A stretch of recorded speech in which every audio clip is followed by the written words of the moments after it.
जने सब्सक्राइबर भाई को भेटिली एते गहली रे लोकन को केमती संभाळुचंदी वाह भाई मजा आसीगला चलंतु पिए बाबे टंक तोराणी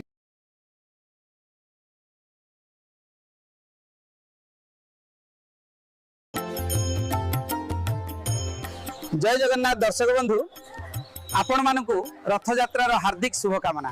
दर्शक बंधु मु आसी पहुंची गली बड़दांड रे एबे जगह को देखिया को मन व्याकुल होई उठुची।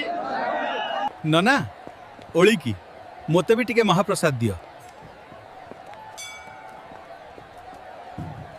सर एते गहली रे लोकन को केमती संभाळुचंदी सबु सेही कालियार लीला। जय जगन्नाथ दर्शक बंधु मुझे आमर जने सब्सक्राइबर भाई को भेटिली आमालिके मांकड़ भाई पे गोटे लाइक आ सब्सक्राइब हो। जय जगन्नाथ जय जगन्नाथ। हे प्रभु जगतर नाथ जगन्नाथ तम रथ को देखी मो जीवन आज सार्थक हो गला। जय जगन्नाथ। प्रभु को भक्ति रे भक्त माने निज को हजाई देइचंती मु भी भक्ति रे लीन हवा को जाउची।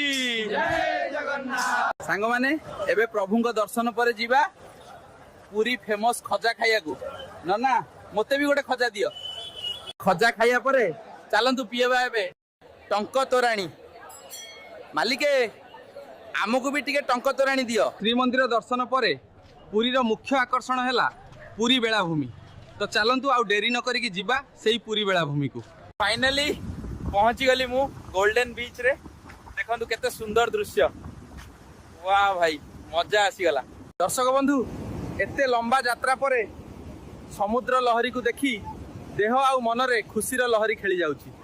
आपण माने कमेंट रे निश्चय जणांतु कि एई मांकड़र पूरी यात्रा केमती लागिला आउ या परे नेक्स्ट कोठी की जिबा। वीडियोटी को शेष पर्यंत देखिथिबारु आपण मानकु धन्यवाद। लाइक आउ सब्सक्राइब करिया को भूलिबे नाही। पुणी देखा हवा नेक्स्ट ब्लॉग रे।